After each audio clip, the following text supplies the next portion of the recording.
السلام علیکم ورحمۃ اللہ وبرکاتہ۔ اعوذ باللہ من الشیطان الرجیم، بسم اللہ الرحمن الرحیم۔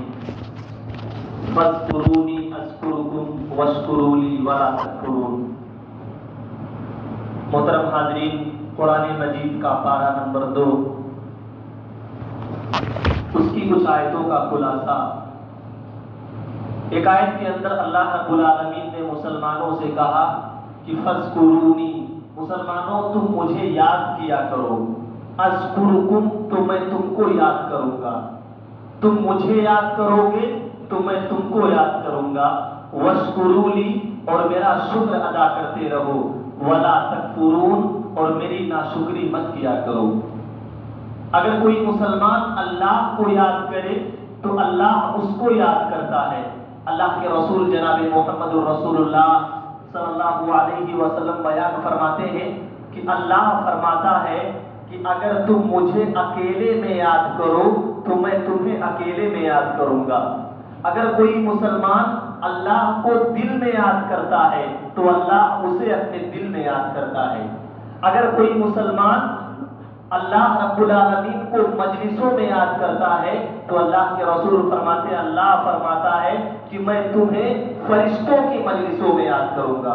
ذکر کا مطلب کوئی قرآن پڑھے تو اللہ کا ذکر ہے، نماز پڑھ رہا ہے اللہ کا ذکر ہے، قرآن کا درس اور آپ اس درس میں بیٹھے ہیں یہ اللہ کا ذکر ہے، اور اللہ رب العالمین انشاءاللہ العزیز اس ذکر کے بدلے میں اپنے بہترین فرشتوں میں ہمارا نام ذکر کر رہا ہوگا۔ اللہ رب العالمین ہم گنہگاروں کا نام فرشتوں کی محفل میں ذکر کر دے، اس سے بڑی نعمت اور کیا ہوگی۔ اللہ رب العالمین سے دعا ہے کہ اللہ تعالی ہمارے یہاں بیٹھنے کو اور ملنے جلنے کو قبول فرمائے۔ تو کہا گیا تم مجھے یاد کرو تو میں تمہیں یاد کروں گا، واشکروا لی، اور میرا شکر ادا کرتے رہو، میرا شکر ادا کرتے رہو، ولا تکفرون، اور میری ناشکری مت کیا کرو۔ انسان جب اللہ کا شکر ادا کرتا ہے تو اللہ اس کی نعمتوں میں اضافہ کرتا رہتا ہے۔ کوئی نعمت انسان کو مل جائے اور اللہ کا شکر ادا کرتا رہے تو اللہ اس نعمت میں برکت عطا کر دیا کرتا ہے، یہ شکر کا فائدہ ہے۔ دوسری آیت میں اللہ رب العالمین بیان فرماتا ہے، الذین اذا اصابتهم مصیبہ، جب مسلمانوں کو کوئی مصیبت آتی ہے، کوئی پریشانی آتی ہے، قالوا انا للہ و انا الیہ راجعون، تو جو مسلمان ہوتے ہیں، ایمان والے ہوتے ہیں، وہ اپنی زبان سے کہتے ہیں انا للہ و انا الیہ راجعون، بے شک ہم اللہ کے لیے ہیں اور ہمیں اللہ کی طرف واپس لوٹ کر جانا ہے۔ یہ کلمہ انا للہ و انا الیہ راجعون مسلمانوں کو ہر تکلیف کے موقع پر، ہر پریشانی کے موقع پر ایک مسلمان کو اپنی زبان سے یہ کلمہ پڑھتے رہنا چاہیے۔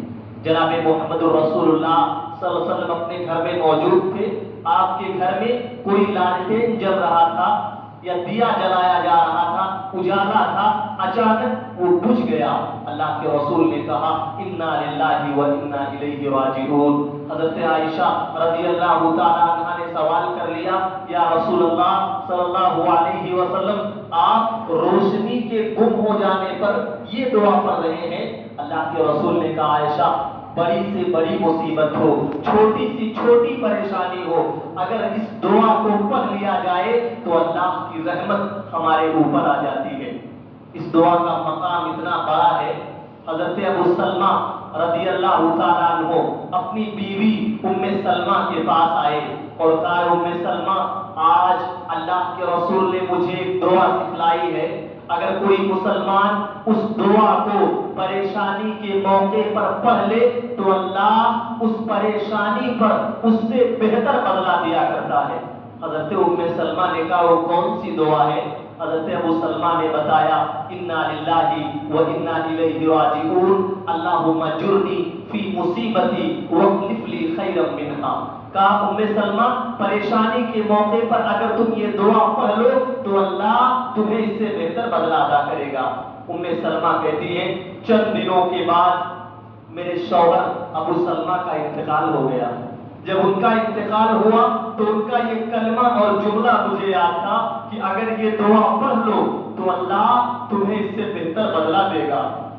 کہتی ہے میں نے صبر کیا اور یہ دعا پڑھ لی انا للہ و انا الیہ راجعون. لیکن میں نے یہ سوچا کہ اللہ اگر بہتر بدلہ دے گا بھی تو ابو سلمہ سے بہتر کون ہو سکتا ہے. لیکن میں نے کہا چلیے یہ اللہ کا وعدہ ہے. ایمان کے ساتھ دعا پڑھ لیا گیا. حضرت ام سلمہ کہتی ہیں میں اپنے گھر میں بیٹھی تھی. ایک دن جناب محمد رسول اللہ صلی اللہ علیہ وسلم میرے گھر پر آئے مہمان بن کر کے. میں نے اللہ کے رسول کی میزبانی کی. اللہ کے رسول نے اتنے میں کہا ام سلمہ کیا میں تم سے نکاح کر سکتا ہوں؟ کیا میں تم سے شادی کر سکتا ہوں؟ حضرت ام سلمہ رضی اللہ تعالیٰ عنہا نے اللہ کا شکر ادا کیا کہ اللہ تیرا وعدہ سب سے سچا وعدہ ہے. تو نے کہا ہے اگر دعا پڑھ لو تو اس سے بہتر بدلہ ملے گا. مجھے لگتا تھا ابو سلمہ سے بہتر کون ہو سکتا ہے. تو نے تو کائنات کے سب سے بہتر جناب محمد رسول اللہ صلی اللہ علیہ وسلم کو میرا شوہر بنا دیا ہے. اس کلمے کی اتنی فضیلت ہے. تو مسلمان چھوٹی پریشانی میں ہو بڑی پریشانی میں ہو اپنی زبان سے یہ کلمہ پڑھا کرے انا للہ و انا الیہ راجعون. اس کے بعد اللہ رب العالمین نے مسلمانوں سے خطاب کر کے فرمایا وَلَنَبْلُوَنَّكُمْ بِشَيْءٍ مِّنَ الْخَوْفِ. اے مسلمانوں ہم تمہارا امتحان ضرور لیں گے. ہم تمہاری آزمائش ضرور کریں گے. بغیر آزمائش کے اللہ کی جنت کسی کو ملنے والی نہیں ہے. کہا وَلَنَبْلُوَنَّكُمْ ہم تمہارا امتحان ضرور لیں گے. کس چیز سے امتحان لیں گے؟ کہا مِنَ الْخَوْفِ تمہارے دل میں ڈر پیدا کر دیا جائے گا. دشمنوں کا خوف ہوگا. آج کئی ایسے ممالک ہیں جہاں مسلمانوں پر دشمنوں کا بڑا خوف اور ڈر ستایا رہتا ہے. ایسے عالم میں اگر کوئی مسلمان صبر کرتا ہے تو اللہ کی آزمائش میں کامیاب ہے. کہا اللہ نے کہا تمہیں آزمائیں گے ڈر کی وجہ سے. بھوک دے کر کے غریبی اللہ دے کر کسی کو آزماتا ہے. انسان شکوا نہ کرے شکایت نہ کرے اپنی غریبی پر صبر کرتا رہے. وَنَقْصٍ مِّنَ الْأَمْوَالِ دولت چھین کر اللہ آزماتا ہے. تجارت ہے نقصان دے دیتا ہے اللہ آزمائش کے لیے. انسان صبر کرتا رہے. وَالْأَنفُسِ جان لے کر کے اللہ آزماتا ہے. کبھی کبھی موقع ایسا آتا ہے کہ انسان کو اپنی جان اسلام کے لیے قربان کرنی پڑتی ہے. ایک مسلمان ایسے موقع پر صبر کرے. وَنَقْصٍ مِّنَ الثَّمَرَاتِ پھلوں میں اناج اور کھیتیوں میں کمی کر کے اللہ رب العالمین آزماتا رہتا ہے. کہا وَبَشِّرِ الصَّابِرِينَ جو مسلمان ایسے موقع پر صبر کر لے جائے نا اسے بشارت دے دو خوشخبری دے دو. ایسا انسان 3 نعمتوں کا حقدار ہے. جو مسلمان مصیبت کے وقت صبر کر لے جائے اللہ نے کہا اسے 3 نعمتیں ملتی ہیں. پہلی نعمت اولئک علیہم صلوات. صبر کرنے والا انسان اللہ کے قریب ہوتا رہتا ہے. جو مسلمان صبر کرتا ہے وہ اللہ کے اتنے قریب ہوتا رہتا ہے. مفسرین نے بیان فرمایا کہ جیسے ایک ماں اپنے بچے کو بار بار اپنی شفقت سے اپنے سینے سے لگاتی ہے ایسے ہی اللہ صبر کرنے والے پر بار بار اپنی محبتیں ظاہر کرتا ہے. تو یہ پہلی نعمت. دوسری اولئک علیہم صلوات من ربہم ورحمہ. صبر کرنے والے پر اللہ کی رحمت کا سایہ رہتا ہے. جو مسلمان ہمیشہ صبر کو اپنی زندگی کی عادت بنا لے اللہ کی رحمت اس کے ساتھ رہتی ہے. وَأُولَٰئِكَ هُمُ الْمُهْتَدُونَ اور وہی انسان ہدایت کے راستے پر ہے. یہ صبر کے 3 فائدے. آگے چل کر کے اللہ نے بیان فرمایا کہ رمضان المبارک کا یہ مقدس مہینہ جس مہینے کو ہم سب جانتے ہیں بڑی عظمتوں والا ہے بڑی رحمتوں والا ہے. اللہ نے بیان فرمایا کہ اس مہینے کو اتنی عظمت کیوں ملی ہے. آخر یہ رمضان اتنا مبارک مہینہ کیوں بن گیا. اللہ نے کہا شہر رمضان الذی انزل فیہ القرآن.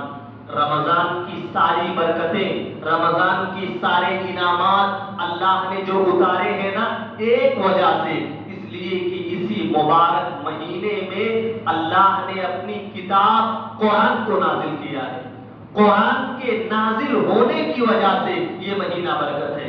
اگر اس مہینے سے قرآن کو نکال دیا جائے تو اس مہینے میں کچھ باقی نہیں رہنے والا ہے۔ اور آپ اندازہ کریں قرآن یہ اللہ کی کیسی کتاب ہے جس کے ساتھ یہ کتاب جڑ گئی اس کا مقام سب سے بلند ہو گیا۔ قرآن لانے والا فرشتہ حضرت جبریل علیہ السلام جب یہ قرآن لے کر کے آئے تو قرآن کی برکت سے اللہ نے انہیں افضل الملائکہ سب سے بہترین فرشتہ بنا دیا۔ قرآن جس رسول پر نازل ہوا جناب محمد رسول اللہ صلی اللہ علیہ وسلم، قرآن کی برکت سے ہمارے رسول افضل الانبیاء، جتنے رسول آئیں گے تمام رسولوں میں سب سے افضل ہو گئے۔ قرآن جس شہر مکہ میں نازل ہوا اللہ نے اس شہر کو دنیا کے تمام شہروں سے بہتر بلد الامین بنا دیا، امن والا شہر ہے۔ قرآن جس خانہ کعبہ کے قریب نازل ہوا اللہ نے اس خانہ کعبہ میں ایک رکعت نماز پڑھنے کو 1,00,000 رکعت کے برابر ثواب عطا کر دیا۔ قرآن جس امت پر محمد رسول اللہ صلی اللہ علیہ وسلم کی امت محمدیہ پر نازل ہوا تو اللہ نے اس امت کو کہا کنتم خیر امت، تم سب سے بہترین امت ہو۔ قرآن جس مہینے میں نازل ہوا وہ مہینہ تمام مہینوں میں سب سے افضل قرار دے دیا گیا۔ قرآن جس رات میں نازل ہوا اللہ نے کہا لیلۃ القدر خیر من الف شہر، یہ ایک رات جس رات میں قرآن نازل ہوا ہے نا یہ ہزاروں مہینوں کی عبادت سے بہتر ہے۔ قرآن جس کے ساتھ گیا اس کا مقام بڑا ہوتا گیا۔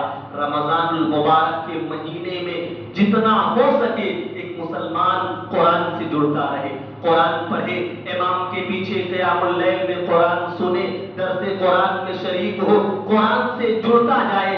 رمضان کی سب سے بڑی نیکی روزے کے بعد یہی ہے کہ کوئی مسلمان اپنے آپ کو قرآن سے جوڑ لے۔ اسلاف کے بارے میں آتا ہے، امام مالک رحمہ اللہ اپنے زمانے کے بڑے امام ہیں، ان کے بارے میں آتا ہے کہ جب رمضان کا مہینہ آ جاتا تو اپنے درس کو اپنی کتابوں کو بند کر دیتے اور اپنے گھر میں دروازہ بند کر کے رہتے اور کہتے ہیں لوگوں اس ایک مہینے رمضان میں کوئی سوال و جواب کی نشست نہیں ہوگی، رمضان میں کوئی درس نہیں ہوگا، شہر رمضان شہر القرآن، رمضان کا مہینہ تو قرآن کا مہینہ ہے، میرے لیے اس مہینے میں صرف اللہ کی کتاب قرآن کو پڑھنا ہے۔ امام شافعی رحمۃ اللہ علیہ اپنا واقعہ بیان کرتے ہیں کنتو اختم القرآن 60 مرہ، امام شافعی کہتے ہیں میں رمضان المبارک کے مہینے میں کم سے کم 60 مرتبہ قرآن کو پڑھ دیا کرتا تھا۔ اللہ اکبر، اس رمضان میں 60 مرتبہ قرآن کو پڑھا کرتے تھے امام شافعی، دن میں الگ پڑھتے، قیام اللیل میں الگ پڑھتے، جب لیلۃ القدر کی رات آتی تو ایک ایک قیام میں ایک ایک قرآن ختم کر دیا کرتے تھے۔ اتنی محبت قرآن سے صرف رمضان کی وجہ سے، رمضان کی برکت اسی لیے ہے کہ اللہ نے اس مہینے میں قرآن کو نازل کیا۔ اللہ رب العالمین سے دعا ہے کہ اللہ تعالی ہم تمام لوگوں کو سب سے پہلے صبر کی توفیق عطا فرمائے۔